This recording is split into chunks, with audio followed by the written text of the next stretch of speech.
Before I start the show, I want to thank everyone who came to the FNRad fundraiser at Fortune Sound Club in Vancouver. And I'm excited to announce that wired snowboards are now available at the Boardroom. So you can order a wired board at boardroomshop.com. Support for the show comes from Grouse Mountain. Their park staff brought awesome gift packs to the fundraiser. Thanks to Jody for hooking that up. And thanks to Marcus, Rob, and the boys for attending. And Dekine really stepped it up this year, and I want to thank Brian for that. I'll be talking about the stuff they sent me after the show. I also want to mention Tribute Board Shop, a place you absolutely have to visit if you go to Nelson, BC. Stay tuned after the show for a chance to get a custom graphic, wired board, any stock shape and size that they make for only $20. It's an online raffle to raise cash for a road trip to interview snowboarders in person with my new recording gear. Okay. Let's start the show. Yeah, it was great. It was a totally fun time. Didn't get too gnarly. I kind of look at the Mystery Air as an improved evolution of the Switchblade. Snowboarding is ours. Like, you can't just fucking walk in and tell us what snowboarding is. Like, obviously I like working with Burton because they really are pushing the progression and the boards and all the product, and that would go into the magazine. It was trippy to me. I always thought there was way more magic behind it. As an old school snowboarder, you get so used to being treated as a second-class citizen, and you weren't a second-class citizen at Wiggly's. And I was like, how do you spell your last name? He said Kelly, and I was like, oh, we should get married. And he's like, no, too symmetrical. All right, it's season 4 of the FNRad Snowboarding Podcast. This season is starting a month earlier because I missed you guys, so welcome. If you're a first-timer to the show, awesome. Stoked that you're here. The first guest of the 4th season is Al Clark, who invited me to his house to hang out and just talk snowboarding. So on June 22nd, I woke up in the back of my car. It was like getting light out, and I was in this secret small town. A small town that, like a lot of snowboarders who know what's up, have visited. I did not know what was up. So I didn't know I was like 2 minutes away from Al's house, actually. This town is tiny, and the big flat lots have like a mix of houses, boats for fishing. There's an old hotel from like the gold rush, turn of the century. Al's neighbor actually lives in a trailer, and everyone calls him Super Dave. And he dredges for gold, for real, and is just this killer character. He actually was featured in Depth Perception, which some people call, Travis Rice's love letter to snowboarding. If you remember the lines in that movie, how could you forget? That is within sledding distance from where these guys live. So Al told me in the winter, people just like hop on the sleds right there in town and go up and get the goods. But in summer, there's nobody. So it's a total ghost town. And eventually I'm driving around, I see a solitary dude walking his dog with a cigarette in his hand. It's Al. So I first heard about Al Clark in Snowboard Canada, or in movies I would see him. He was a respected competitive half-pipe rider. He won the Westbeach Classic, which is a pretty big deal. And I'd heard that he dug the first Superpipe by hand. We're going to talk about that in the show for sure. So that's pretty much all I knew before we spent an awesome weekend together fishing, drinking, and just telling stories about the good old days. Eventually, I plugged in my microphones and we sat down at his kitchen table to record a nice interview about his life in snowboarding. Yeah, my dad found a flyer for a snowboard event. I believe it was at Cypress Mountain, if my memory serves me right. It was a long time ago, probably 85-ish. And because we had some skateboard stickers on my dad's car, and he was at work, and yeah, he got a flyer, about the snowboard event underneath the windshield wiper, and my dad's like, load up your ski gear, we're going up to the mountains and gonna check out the snowboarding thing. And that was it. I was just sold that day. There was all the guys up there from the snowboard shop, like Ken and all the original riders from around the Banff area. And there was Tom Sims up there. There was, I think, Steve Matthews, I believe. There was just a bunch of old Evan Feen. And I got to try a couple boards that day. And that was it, man. I was sold. One of them was Tom's board. One of the first ones with the bungee kind of. And just go try it for like 30 feet, hike back up, try it, again. But, so you're like a kid on skis that shows up to this thing, and you're like, okay, that's I don't ski anymore. Pretty much. Yeah, that was it. Like, I was definitely wanted to transfer over, and we were starting to ride our skateboards backwards with no trucks down our local hill and just surfing down on our skateboards. And then we got some crappy, like an old Barfoot to try for a couple days. And then we got some like old black snows. And then I got a real Kemper Freestyle 155. Yeah, you got that thing up here. It's gorgeous. Yeah, it's upstairs. Yeah. Yeah, that board would have really put that's the thing to learn on for sure. Yeah, it was a great board to have as a first real board. Mm-hmm. Yeah, full metal edges and the the twin tip. Yeah, when are you riding that? Like, or where are you riding that? I was riding that mainly at Lake Louise and at Canada Olympic Park in the half pipe. COP. Yeah, there was already a pipe. Yeah, they had a pipe already, and there was actually one at this other resort close to us called Wintergreen. So there was 2 half pipes within driving distance from where I lived. That's got to be like 90, maybe. 80, no, we were like more like 86, 87 around then. Yeah, that's nuts. They already had half pipes. Yeah, they were just hand dug like little bank ditches, but they were something, Did you help shape those from time to time? Yeah, too? Once in a while. Yeah, sometimes the ski hills wouldn't let us dig them. Right. You know what I mean? They didn't want us up there with shovels or something, but a bunch of kids. But it eventually came to that where we were kind of maintaining them a bit for them. Because that really becomes a big part of your life. Well, we just wanted to improve them, right? Yeah. Because they were obviously subpar in a huge way at that point. Like, everything was progressing so quick and with all the tricks and everything. And, yeah, the pipes were just doing the same thing. People just wanted a better facility. So you move. When do you move to Whistler? Right when I graduated. Yeah. Yeah, from like pretty much the day of. I think we all... Like, it was me and the Nelson brothers and Hugh Fraser, a bunch of Calgary dudes, and we all went out to Whistler to ride the summer camps. And did you get like a house where you guys all lived, or not at first? No, we were total vagrants. Like, we were like living in the bush and like living at the boot pub some nights, and just totally flying by the seat of our pants. Like no plan. I think I moved out there with $300 in my pocket. Or something like that from working at a gas station in Cochrane, and it just went on from there. Right, or be quiet, but she's vocal, but that was a huge step, just moving out there. And what was the first job that you got in like? Dishwashing at Merlin's, I think, at the bottom of Blackcomb. Yeah, I think that's what it's called. Yeah.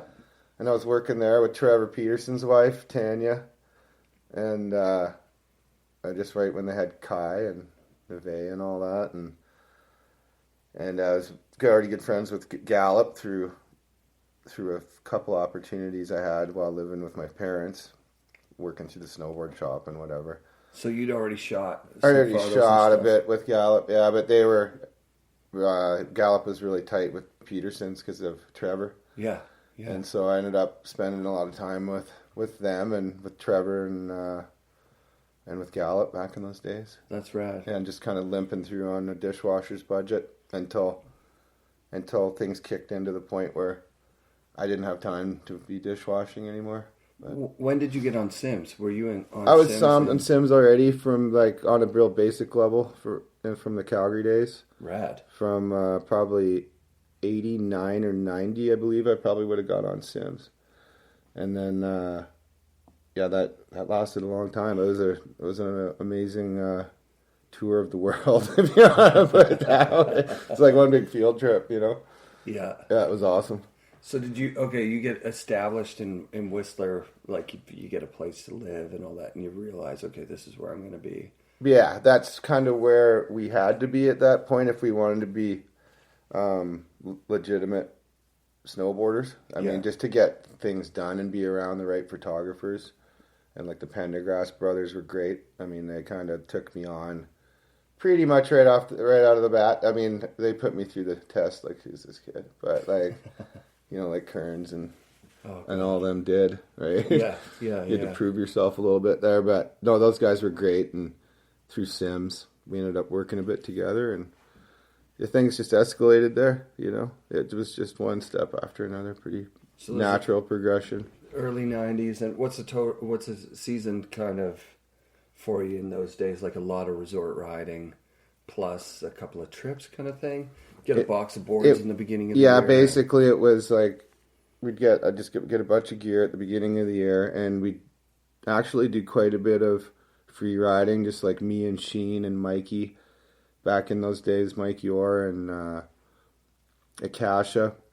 I mean, the list is long. I mean, with some really good talent back then that we were all just kind of grouped up riding together. Greg Todds, the Nelson brothers, and just the whole second wave of Canadians, really. Devin Walsh, we ended up meeting, and he was a really good influence. Like we rode completely differently, but kind of around at the same level for quite a while, Mm-hmm. And Devin's still just ripping. It's amazing. Unbelievable. Yeah.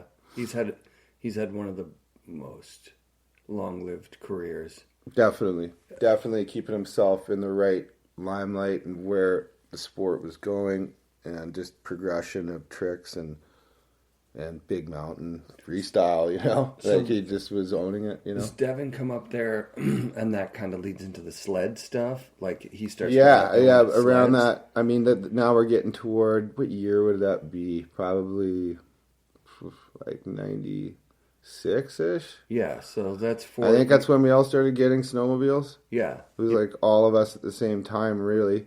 Sheen was one of the first. Same with his real good buddy Darren Proctor that passed away in Whistler in an avalanche. He was one of the first, and then I got one, and Mikey, all the boys basically had to get them. Mm-hmm. Where's the first zone that you guys go? Like, can you remember the first day place, with your first? I think the first place we ended up going up was Brandywine, because it was already established as a snowmobile area, kind of. The old snowmobile hicks that used to rip up there. Yeah. I mean, it was dead. There was no one in the parking lot, at all. Like, there was no rules up there. And so that, led to us branching out and going to places like Rutherford toward Pemberton. Yeah. And then accessing on that snowmobile trailhead. And then we started breaking our own trails. And it was like Tricooney. No one had ever been up in there. We were the first to peek our heads up into there. Sheen and Mikey and Proctor and Dave Bryce, the Powder Mountain Snowcat crew, the original crew. We all did that together. That's incredible. Yeah, it was so cool because it was just like, holy shit. We just opened up a whole new ski hill for ourselves, How often do you go up there with a crew to shoot, and how often are you going up there just to fuck around? For the first while, it was strictly trail breaking and finding our way in there. Yeah, because it was all foreign to us, and just learning how to manage our sleds through the deep POW, and we were riding 580s. They were not anywhere near as powerful as the sleds are, or efficient. But for the first while it was all like exploration, and then it was definitely a lot of days without filmers. Me and Sheen and Mikey, and that posse, was definitely a lot of no filming days. And I think that was really good for us. It was just learning a lot, really quickly. Were you going 7 days a week kind of thing? Like you'd get not quite, but almost, until you're damn tired and you need a day off. Yeah. Yeah, but we were keen for sure. And you're just finding all this... Gas was cheap, you know? Yeah. Sleds were cheap. It was like go, man, for sure. And you're just finding all this new terrain that's like, holy brand shit. New. Yeah. Brand new for us, for sure. I think there was only a couple other people accessing by sleds at that time on skis. It was probably Trevor Peterson and Peyoda and those guys. I think were a little bit ahead of us in that route of exploring, but it was pretty much Sheen and all of us and that pioneered that whole sled shredding movement around in Whistler for sure. Yeah, then I guess when I'm thinking Devin, Peter Line had a sled up in West. Yeah, everybody had them after, it just became the obvious ticket to get out to untouched places where people hadn't shot photos before. Yeah. Yeah. And now, they're all pretty not common places now, but yeah, still a lot of fun. You were there before shit was named, you were saying. That's pretty awesome. Yeah, we didn't have names for our kickers or nothing like that. We just Trey Cooney, meet us at the parking lot, Yeah. We just go up and hit whatever. Would you guys build features and then shoot, or would you? Not, more in the springtime we would. Yeah. Maybe in the wintertime, no. It was just ride the natural layout most of the time. Maybe someone would pat down a little boot off something. But no, nothing, no serious cheese wedge building in our day for sure. So when is the first attempt at a Superpipe? All of this? It would have been me and Greg Todds in 90, I think it was the 95, 96 season in Lake Louise. Started piling up snow, and we had one that summer up at the lake. So that would have been pretty close to your first sled year, and then it's sledding's done. Yeah. And we were getting more just more creative, I think, with, we wanted to build bigger half pipes and access different terrain. And that's a crazy time when when I'm trying to put it into my brain here, you're accessing sled stuff.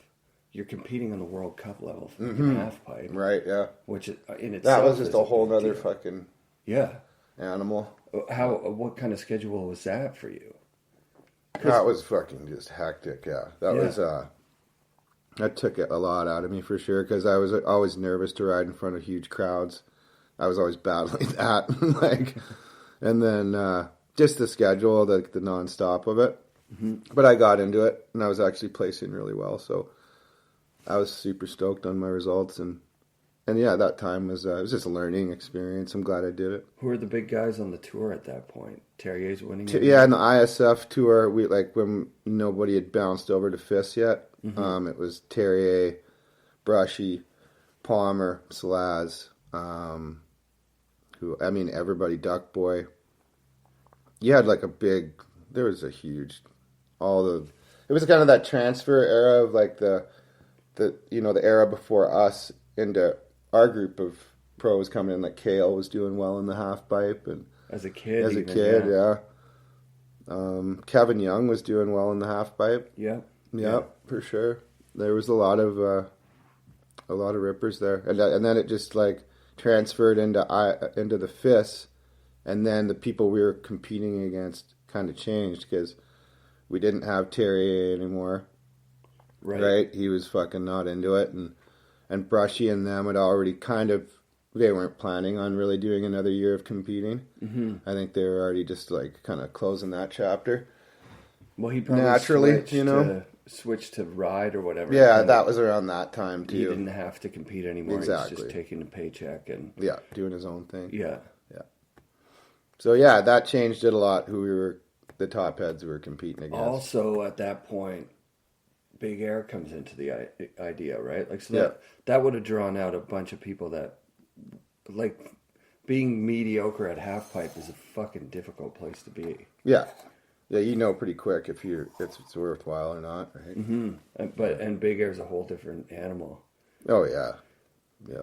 Which pulls out, because Peter Line used to compete at in the half pipe events. Yeah, I bet he did. Yeah, but he dominated that first couple of seasons of those Big Air. For sure, anything with a jump, right? And that sort of separated out this kind of.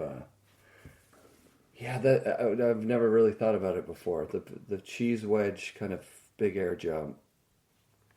That stuff moves into the backcountry kind of the next year, right? Yeah. And then that changes that whole backcountry vibe too.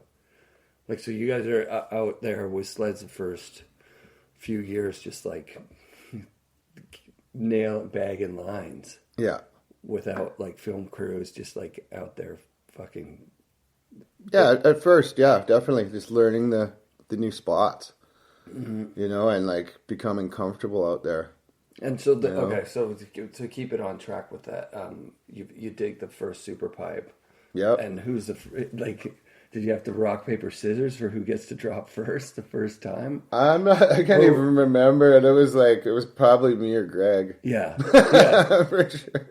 And but probably Greg, I would say, because he was he did most of the legwork to make that first one happen because he worked at Lake Louise at the time. Yeah. And he got us our little in to get some cat time and whatever. Nice. So. And as soon as you guys hit it, like, holy shit. We made that one a little too narrow. It was like kind of tacoed, but it could have had more flat bottom in it. But instantly you knew, like, just the size of the walls were a lot more fun to ride. Yeah, you were saying they were 18, right? Yeah, that one was 18. That first Superpipe that we dug. Yeah. I think most people think the first Superpipe is the Brome Ridge one. Well, a lot of people, there was another one kind of like people were calling it the Superpipe too that was on Blackcomb a long time ago. But that one, like, the walls were seriously like 13, so it was tough to call that one a Superpipe. But is that the one where Brush was doing the awesome Smith grindy looking slides on the blue bar there? Where is that was on the glacier? That was on the far, if you're at the top of the glacier looking down on the glacier. It was on the far right-hand side by the like up glacier chair, like around where the glacier chair is. I think that's what it's called. That one that accesses down from the guts of the glacier. Yeah. But it was just over there, and that was super fun, man. But it wasn't by any means like anything monumental, that half pipe, or any big change in any way. It was just maybe a foot or two taller than our old ones. But then we doubled the size of them, basically, plus a bit, right? Yeah. And then it was like your boards weren't bending in the transitions anymore as much, and you were getting a lot more precise rail up the wall. And it was just easier to ride. And when you fall on a big tranny, you got more to slide out on, for the most part, unless you really pull out. But so I found it just a lot easier, and it just like opened up, a couple new tricks and some bigger airs and stuff. And a bit easier to keep from getting that kink. Yeah, right? Exactly. The kink was like, that's why that was happening, because those transitions were so small that the boards were just hacking them, because the boards weren't really bending enough to make that transition, right? They're just digging in. So then, there's so many things going on at the same time. You're on the Sims team. That was busy times for sure. Yeah, you're doing you're competing, and then you're in the backcountry. Plus, you're building these super pipes in the spring, and you did a summer camp. When did the first summer camp happen? I believe it was 99. It was 98 or 99 was the first time we had customers. Was it that big snow year in 99 when the snowpack was like triple what it normally was? Yeah, it was a good year, because I remember like we had no problem with keeping the snow around all through July, up on Brome. So yeah, and so you guys set it up so you could coach kids up there. And yeah, we totally had the lodge rented out. We had first aid. We did it right. We had a real land use 10-year permit for everything's legal and just like full on legit, and like we made it into a little snowboard camp for kids, Who were some of the original campers that wound up being fucking rippers? Well, Mikey Renz he was the king camper for sure. He was such a little punk, man. It was awesome. But yeah, he rode really well, and his friend Charles White, Mercedes Nickel. There's a bunch. Fucking Jake Blauvelt was one of our campers. Like there's a good list. That's pretty cool. Tough to name right off the top of my head. But yeah, there was a lot of good talent that came out of there that went places. Who were your main coaches? Like, who were the guys? Because obviously you let people come up that. All just my good buddies, like Sheen, Mikey, Mike Hager. Greg Todds was a huge part of it. He was like, he was pretty much like the head coach. And then I was like head coach too, like we were both running the show really. And we had Kale. I mean, the list goes on. Megan was up, Pishke, and DCP, and yeah, just Fuck. Duffy, like everybody really. Like that we could convince to spend a little time up there. So that it was kind of like camping for the coaches. We weren't staying in the nicer calm like the kids were. Some of the coaches were out in tents in the bush and shit. But then they get to ride Superpipe. Yeah. So then get paid and eat good. So I think they were stoked. Yeah, and that gives them a bit of an advantage for the next season competing, right? Like they have that extended season. Yeah, definitely. Yeah. Coaches have to dig every night. Like, is that? Yeah, we did. We did ask that of all of our coaches. The only coach that really didn't like to dig was Trevor Andrew. He's like, I don't dig anymore, man. You know, like, this is so funny. Like, yeah, we let that slide, kind of. So then, how many years did you run the camp? Not long. Like, it was just a couple years, really, and it was just more due to, like, we kind of did our thing. Like, after our camp was started, the pipe dragons were being built to our specs almost, and there was gonna be a super pipe on every hill, like, pretty soon, and so we just kind of, and the demand was dropping for summer camps, like we were talking about earlier, you know, and what other camp owners have experienced, but.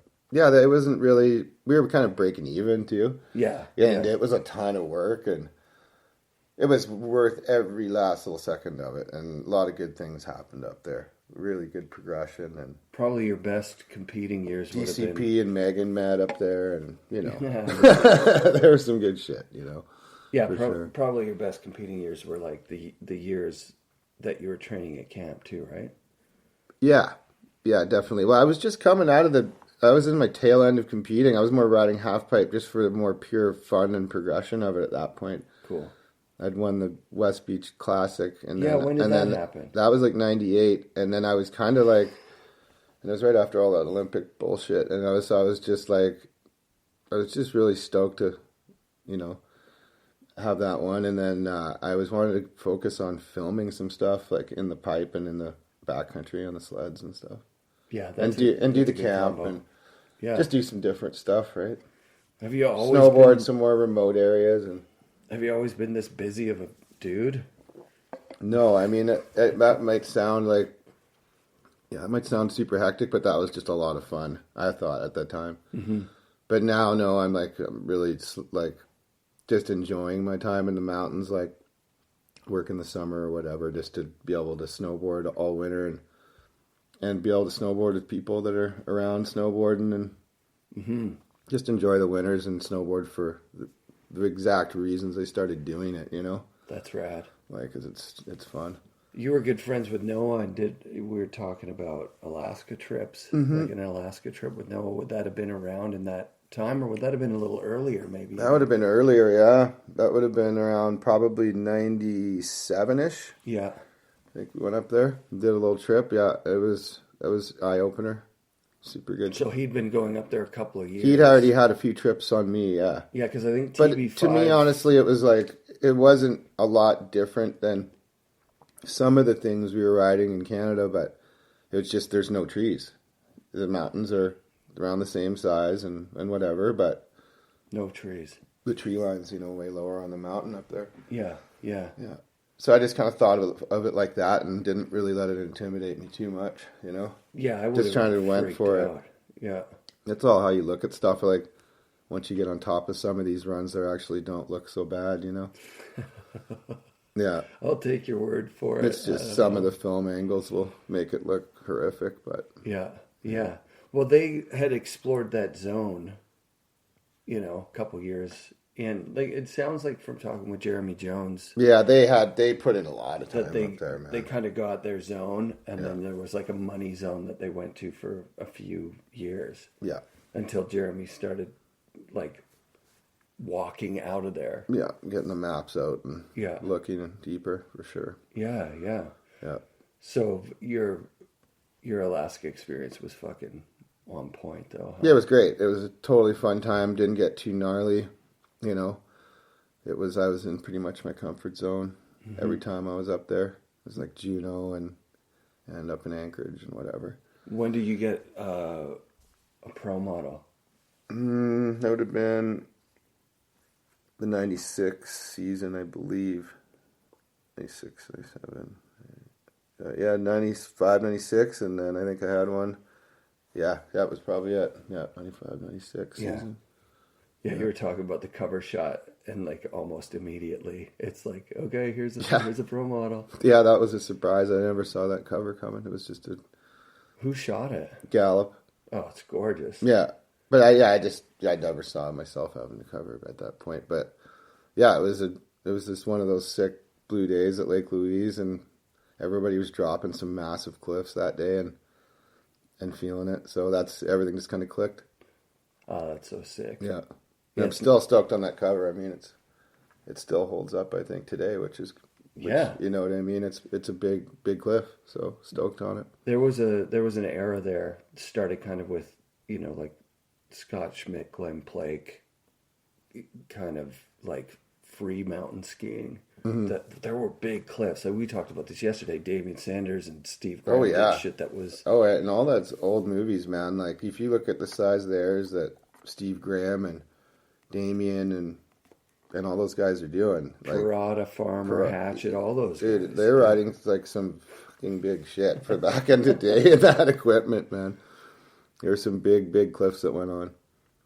Yeah, everything's a little more, you know, half pipe / jump, perfect jump centric nowadays. You don't see as much backcountry kicker stuff because you can go so big in the pipe. That air to fakie from the Olympics this year was yeah, that was amazing. Ben Ferguson's riding is killer. That's as big as a fucking cliff, dude. Yeah. No, that pipe riding is down here and going up. Pipe riding is burly right now. Yeah. Yeah. It's gnarly. Yeah. I think that's why it's actually seemed to have like lost a lot of popularity in Canada. We don't really have any half pipes in Canada anymore besides Whistler's. Our Blackcomb's got one or whatever. And down in east, I think there's one, you know. But there's really one. COP's got that one.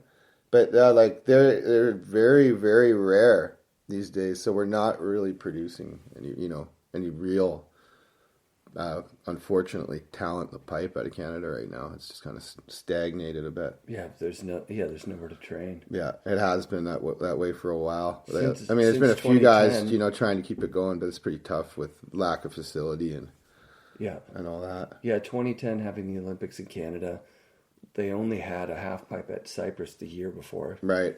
Yeah. 2009. Yeah.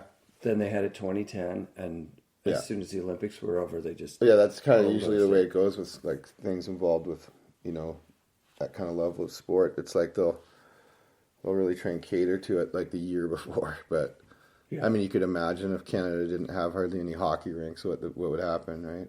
Yeah. Yeah, exactly. Same fucking thing. It's crazy.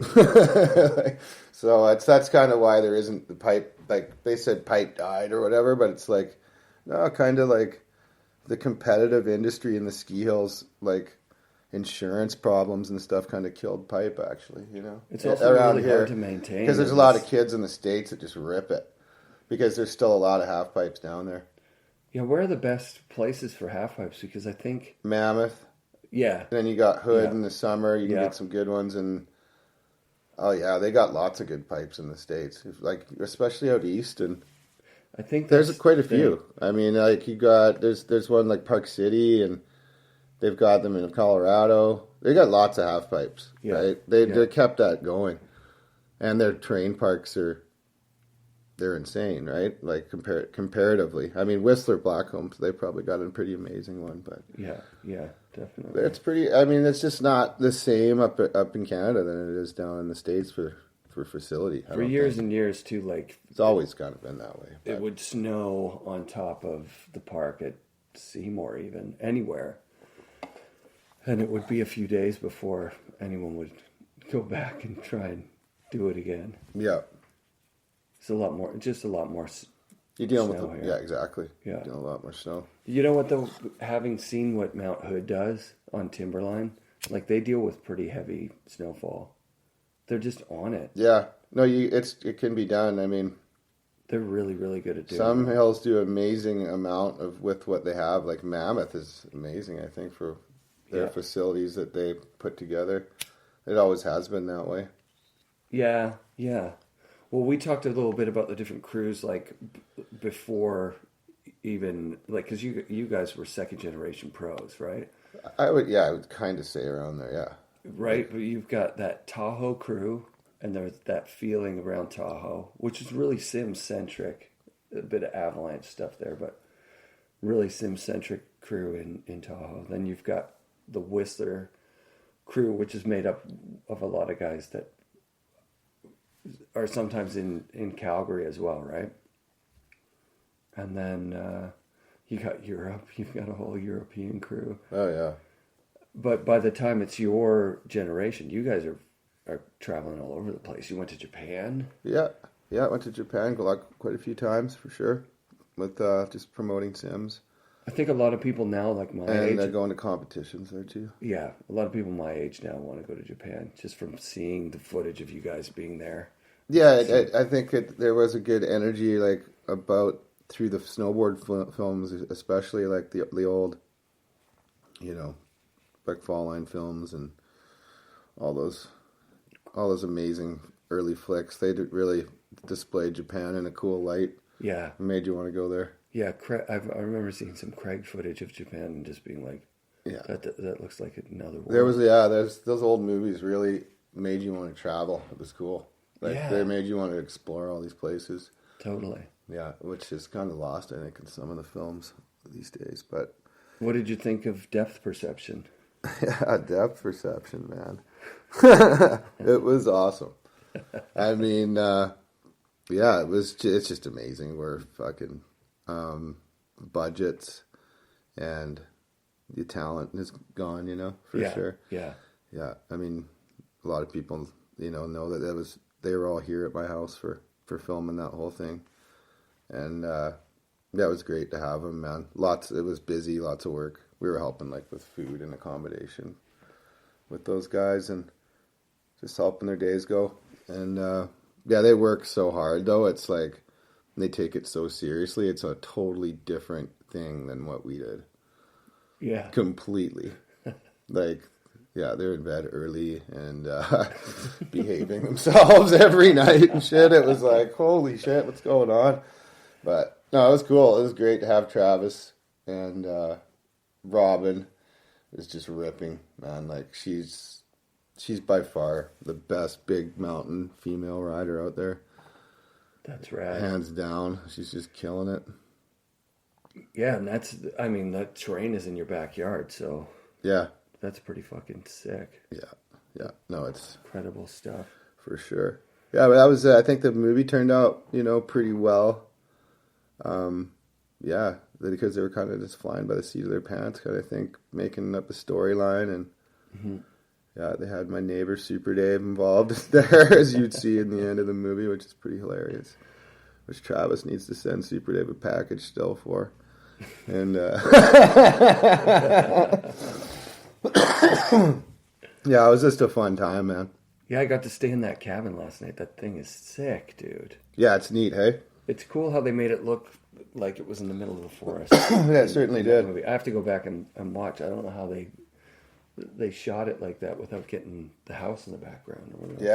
Yeah, that thing was like before, right, when I got the house, it was like a shack in there. And then we just ripped it apart. My mom designed it. That's really cool. She's like, loves doing that kind of thing. And that was like her baby while I was moving in here. She was like in charge of what was going to go on in there. That's for sure. That's fucking. And yeah, she did a great job. It was awesome. Yeah, man. Yeah. Super killer little spot. I'm trying to think of where we go here. That kind of brings us all the way to like the present, like where you're at. Yeah. I'm curious about. There's lots of things. Like the Greg Todds story, basically. Oh, yeah. Like you were obviously really close with that guy. Yeah, big time, man. I mean, we were roommates for quite a few years. And us doing the Superpipe thing together. And we snowboarded a lot since we were younger. So And the Superpipe thing plus the snowboard thing, that's kind of two really different facets of snowboarding. Yeah. Do you think maybe taking half pipe to the max that it could go with the Superpipe sort of led to him exploring around on the snowboard thing? And were you right there with him? Like, were you guys like kind of building snowboards at the same time, or was he because I get the feeling he was sort of the pioneer in that. In building snowboards? Yeah. Yeah, he was definitely the pioneer in building the snowboards for sure. It was totally his brainchild. And then he brought on Cholo Burns to help him with like producing them and stuff like that.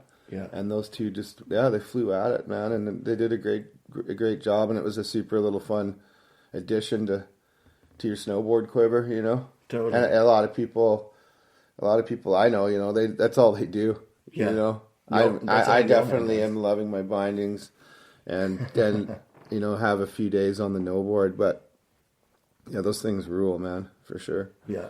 Yeah. They give you a really good edge control. Actually, once you get back on your bindings, you're way more on it. Yeah. I've snowboarded a few times, mostly heel side. Yeah. You know yeah. Scrubbing down. Yeah. You just got to let it go. Yeah.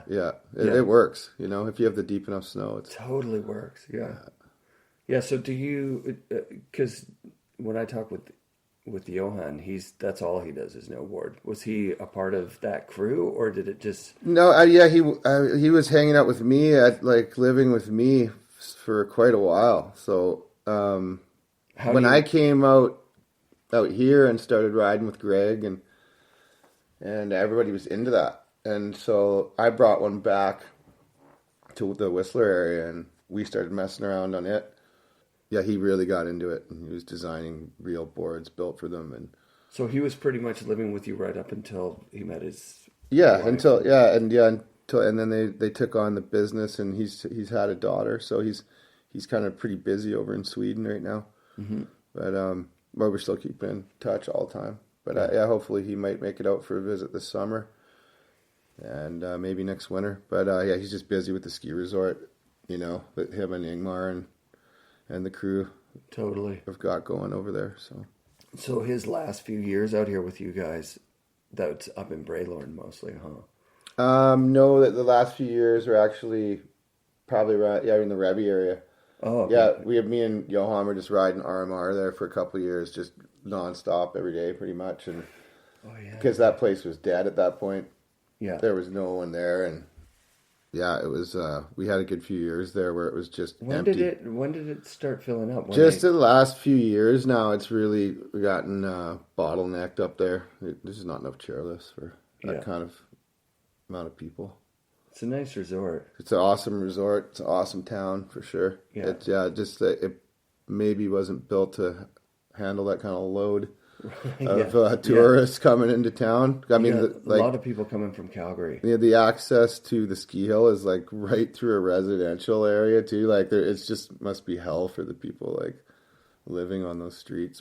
It's just progressing. It's growing, right? So I just think that those guys need to expand a bit, or it's a little too busy up there. Yeah, let's talk a bit about the stuff you were doing in the in between years. Like you're still taking on summer jobs to shred without definitely and stuff like that. Definitely. I was doing some concrete and concrete finishing for a bit, and I've been doing some drilling for mining companies, doing it's basically just getting core samples and checking what's in the ground. And then in the winter you're just fucking in the winter I don't work. Just snowboarding. Yeah. And you're not filming with anybody, or? No. I'm just starting to do a little bit of work, like filming and taking some photos here and there for Sims. Right. Because I'm riding Sims boards again and have been for the last few years. Ever since Mark Vitelli kind of took the reins down there with, I guess, Hillary and Sarah. It's pretty exciting time. Sims family, I guess, are part of it, so... And but just a new movement in the company, really. So, and just back to where it kind of should be. They got a lot of good up-and-coming riders. Terry Kidwell, he's just got his board re-released, and Chris Roach is riding the boards again, which fucking really stokes me out because that guy is like fucking one of my heroes, 100%. Totally. Yeah, like it just seems like, because when we all split from Sims back in the day, it was me and Salasnek and Palmer and Kale and Neil Drake and Aaron Vincent. We really had a good team. Tina, and we had an amazing team. And when that disappeared, it kind of, we all went different ways. But that just seems like that feeling is back, more of a family and a unit with Sims, and just the new crew coming up, like Ryan Flaska and all these younger dudes they're ripping on Sims boards right now too. They're killing it. So I'm stoked what it's all about, and it just stokes me out to look down and see a Sims graphic on my board again. Yeah, it just means a lot. It's like that's the board I should be riding. Me and Tom are great friends and all that, so I'm just stoked to be on that board. Yeah, there was never a time where you're like, fuck Sims, and you like quit. There was. When me and Salaz and everybody, they didn't renew our contracts to the 1 year, like, and Kale and everybody. Really, we were pissed. Obviously, anybody would be, but like we had a really good run up to that point. It was just some poor management happening at that point, and in a lot of different departments, and we could see it happening. It was a slow thing, and it was just, companies go through this shit. It's just the way it is, and it was time to just shift gears and do something else. And GNU took me on there for a couple of years just to basically help me out, I think, really, Yeah. And I just kept it going, and Rad. Riding tons with Johan, and and then that fizzled out. There was no money in snowboarding. Right. At that point, it was like that was the crash. Yeah. And so we were like, everybody was just switching to different opportunities. Sheen was, going into some filming projects, and everybody was just diversifying a bit. And me and Johan just wanted to keep riding, so it was the only way to do that was to be self-propelled, go to work every summer. Yeah. That's it. That seems like the move. And then you don't have anyone to answer to, and you can kind of do liberating, your right? own thing. You can buy the board that you want, and you can ride the shit that you want. Half the time, you can get it given to you if you're just like, "Hey, I want to ride." Yeah, and you don't have to be constantly shooting photos and you're not thinking about that. Yeah, you can kind of just have the freedom just to ride. But you don't have the travel budget either, so you gotta. Yeah, so you gotta pick a good place to plant yourself. And you've stayed on the snowmobiles, like that's been. Yeah, the love-hate relationship with snowmobiles, man. I've had so many of them, but yeah, gnarly, like fucking. I've lucked out every time I've gone. We've had great days. Money pits. Yeah. Yeah. They get you to the goods, right? Yeah, they do. That's sick. Would you have a Revy Seasons Pass? Did you have one last year? No. It's been a couple years since. Yeah. I'm pretty much done with riding there until there's a couple more chairlifts, I think. Yeah. But I want to go hit the resorts now. I'm like Whitewater or fuck wherever, really. Yeah. Right, I was just like a little bit more spread out, and lift lines are. You got friends everywhere too that you can go and. Yeah, last year though I didn't even touch a chairlift last year, so. Holy fuck! It was all just backcountry stuff. Sick. Yeah. And what would be the no-board to snowboard ratio? Last year it was high snowboard. Huh? Yeah, a lot of snowboarding last year for sure. I was building like a quarter pipe in the spring, and yeah, I'm just into it. Like it's just fun to, I just love doing the old tricks that that I've always done. So it's a couple no-board days here and there for me. Yeah, I'm not like serious about it or anything. It's just fun once in a while. Yeah, but it's the right day too. Really deep and break out the no-board for a few runs. It's kind of nice to be doing something where there's usually a no-board and a snowboard on my sled on the rack, so you got the choice. Pick and choose. Yeah, that's sick. Yep. Yeah, fuck yeah. Let's talk a bit more. There are a couple things that I wanted to hit. You did some Utah time was that in the middle of your kind of competition years? Yeah, it was. It was during that busy stretch of time. And then you were plugged into that rad group of people like Mikey and Tina. And yeah, I was staying down with Tina at her awesome new pad down there, and that would have been Shannon Dunn, fucking yeah, Dave Downing. Shannon Dunn, Dave Downing, and MCA from the Beasties was living with us there. And I'd go down and, spend a couple weeks to a month there, I think, sometimes, and like just riding that area with Mikey and Tina. And that was some amazing years, man. It was just having Mike and Tina, to ride with, and they're just great people to be around. Really nice people. Yeah, it was just amazing times, man, in that era for sure. Yeah, and did you ever get to meet Dave Grohl? I did get to meet Dave Grohl.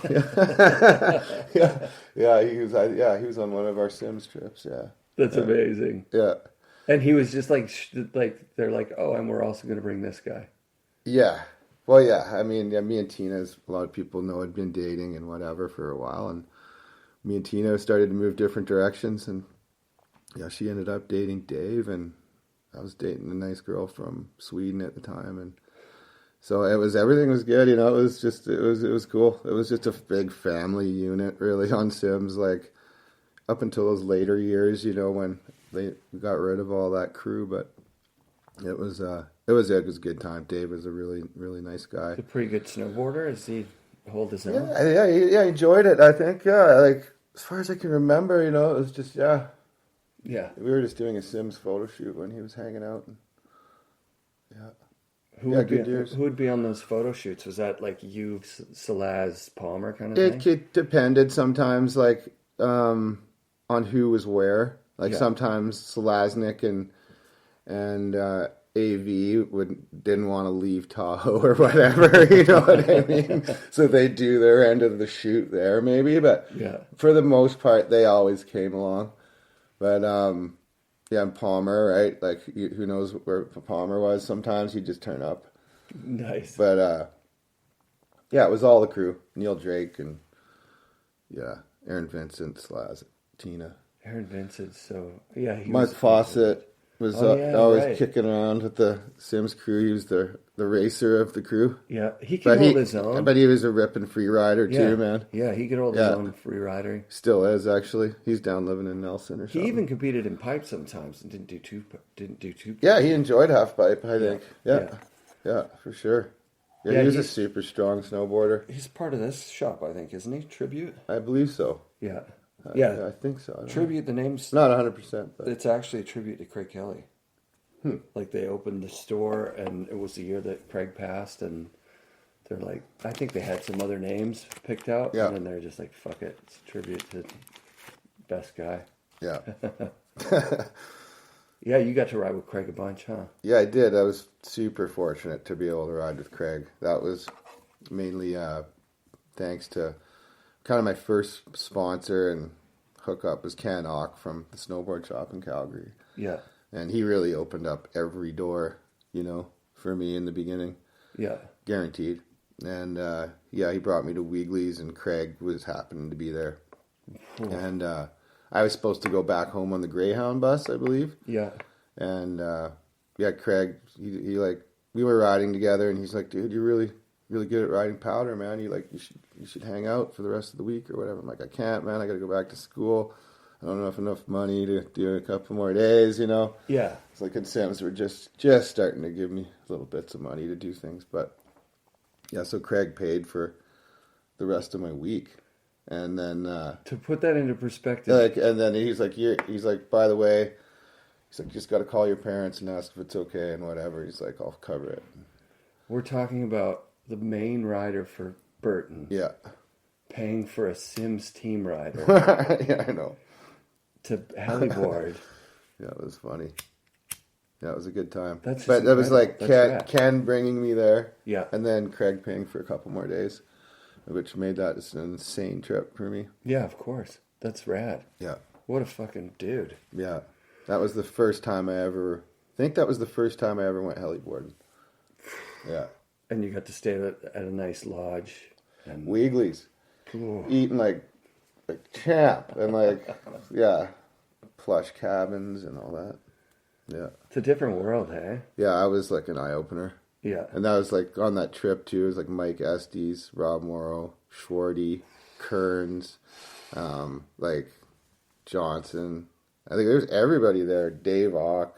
Fucking like, there was all kinds of people on that trip, man. It was unreal. And like I was this young, nervous little kid, just got brought into this. What board are you riding at that point? The Fakie or something? I was riding, I don't know, the Fakie wasn't out yet. It was the Sims 157 freestyle kind of. I don't think it was called the Fakie yet. It was just a 157, but it was twin tipped. Yeah. Black, blue base. Yeah. Yeah, I believe that was the one I was on. That's a sick board too. And then right after that, I was riding the Fakies. Sick. Yeah, the board I'm riding like today, the Sims Juice 56 is like, it's basically the Fakie revamped. Yeah. I love that thing. Good geometry, nice flex. Works good for me for sure. The manufacturing being in the United States is really a fucking key to that whole thing for me. Like, I'm like, that makes a lot of sense. Yeah. Yeah, the Never Summer. Yeah. Like it's just a great option. It's awesome. Yeah. They're making solid products. So yeah. Yeah. That's cool to see Sims do, you know. Yeah, I'm just stoked to see it. I'm stoked to see it coming back in the right way, you know. Yeah. Yeah, it's really stoking me out for sure. So that first heli trip, what's going on in those days that you're staying extra? Are you shooting with Gallup and?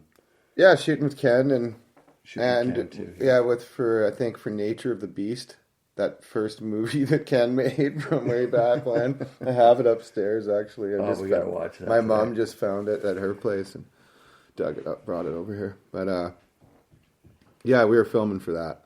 I think that was what we were doing, and shooting photos with. I think Gallup was up too. And yeah, does Evan Fiend have a part in that? Yeah, I think I saw that in the shop in the early days. Mm-hmm. Those guys had a cool vibe. Ken's vibe was always like...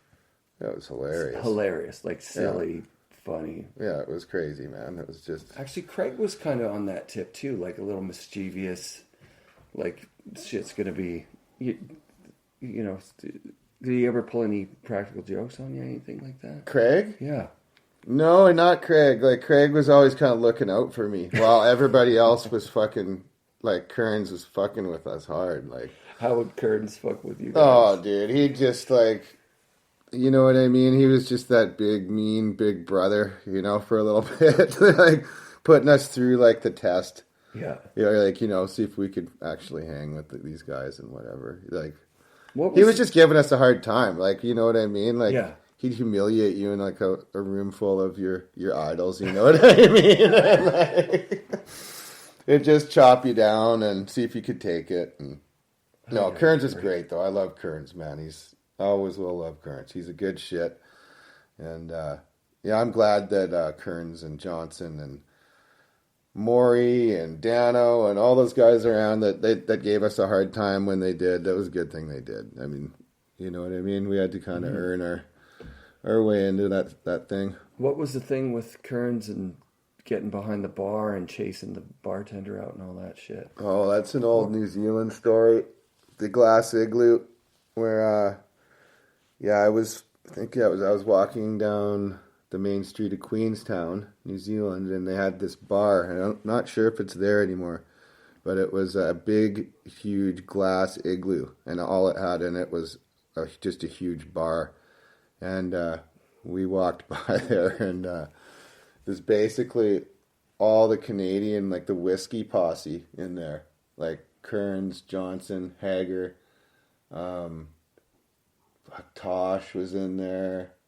And Tosh was riding for Sims at that point. It was hilarious. And that's how I was walking on the street with Tina and Salasnek, and I'm like, fuck, that's the crew, man. We got to go in and see what they're doing in here. Yeah. And yeah, Kearns is like pretty much naked behind the bar. They're all doing like whippets, like nitrous hits out of the like little cream like dispenser thing or whatever, and hitting the floor. And I'm like, I never tried one. I was fucking too scared. And Tina was with me too, keeping a good eye on me, like keeping me in line. But like, it was chaotic in there. It was gnarly, man. Like, fuck, it was just the full Canadian whiskey throwdown in there. And yeah, Kearns completely took over the bar. The bartender was nowhere to be seen. It was hilarious. Yeah. That's gnarly. Yeah. Salasnek have a good time there. Oh yeah. Yeah, we always did in New Zealand. Yeah. Yeah, some good times. Yeah, what was the mode in New Zealand? Like shooting photos? Yeah, we're doing basically work for Sims. Yeah. Just like I think maybe catalog or yeah. Pretty sure it was catalogs actually. And just product stuff and those are the nicest and shoots, just eh? and then stocking up just bank photos, Mm-hmm. Yeah. Those film are the for nicest. whatever. Yeah. Because you end up there for a few weeks maybe even, and the timeline is kind of like mellow. Yeah. You're just like shooting when it's nice out. And yeah, that's pretty fucking dope. Yeah. Man, you had quite the life.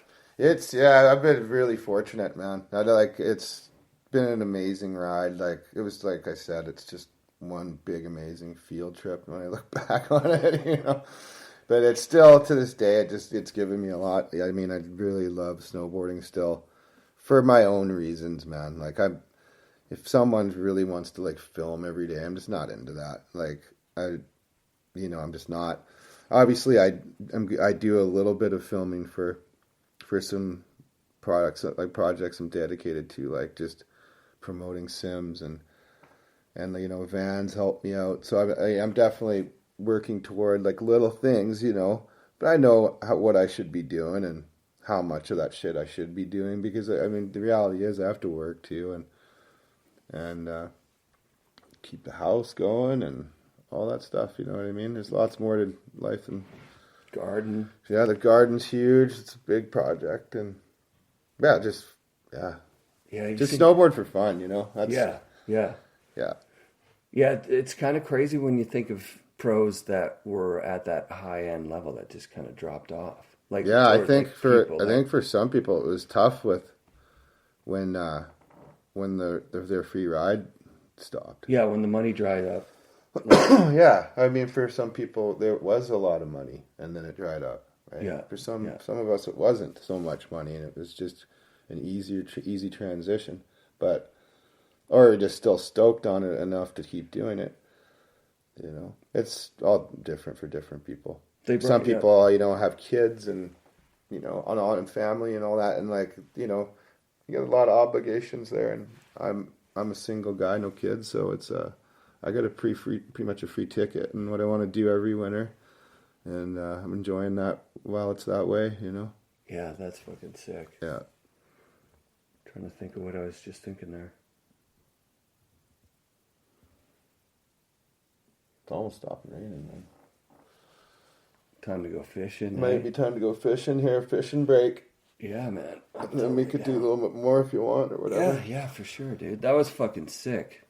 You think? Yeah, that was an hour right on the fucking money. What? Like, ping. Really? Blabbing for an hour, hey? It's crazy. It goes by so fucking fast. I talked for 2.5 hours with Dano before I looked at the thing and went, we've been talking for 2 hours, dude. Yeah, I noticed some people's podcasts are pretty long, like Joe Rogan's and shit. Oh, his are like 4 hours. It's amazing, man, but they're all pretty good content. Yeah. He's got a good way about him. He's really good, I've noticed, yeah. Yeah, I like that shit. Yeah, I enjoy watching his stuff. Yeah, me too. All right, let's look at fishing.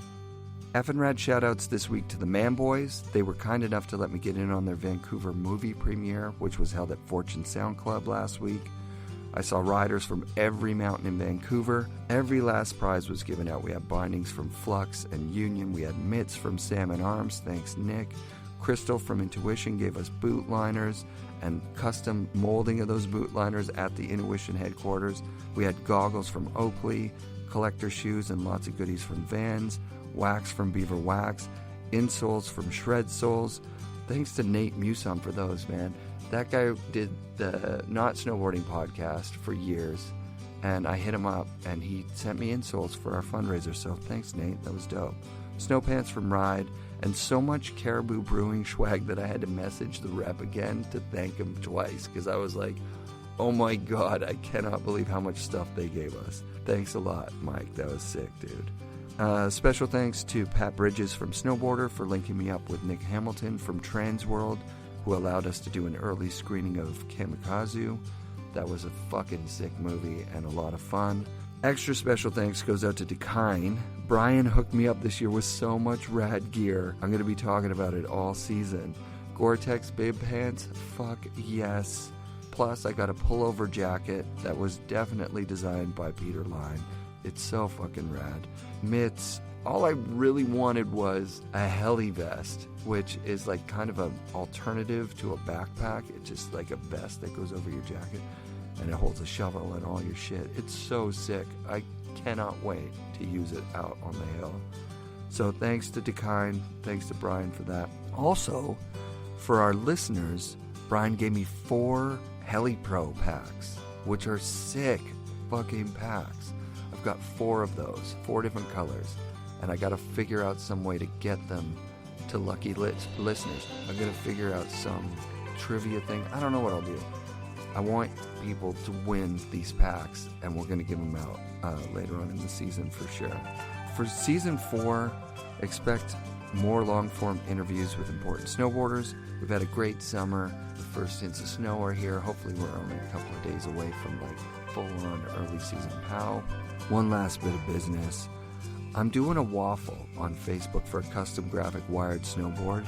Okay, so this is just a raffle. There's a Facebook group called the Waffle House of Snowboarding.